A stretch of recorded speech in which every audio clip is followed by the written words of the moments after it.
iOS 26 update just ruined your contacts, but you can fix this before you lose them all.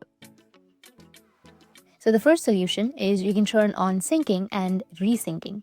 Just go to your settings and then tap on your Apple ID at the top and then select iCloud, which will be right here. After this, you need to scroll down a bit and then tap on the passwords, which is right here. And you will find an option of sync this iPhone. You need to disable sync this iPhone from here and then simply enable it. After this, go back and then tap on see all, which will be on the top. You will have see all, tap on it, and then find the contacts app from here. Once you find your contacts, you need to tap on your contacts and go and disable it. Select keep on my iPhone and then again enable it and select merge. Wait for this to set up. See if your problem is fixed or not.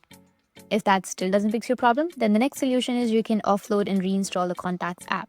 To do that, you can go back again, and then scroll down, go with General right here. Under General, you need to go with iPhone storage.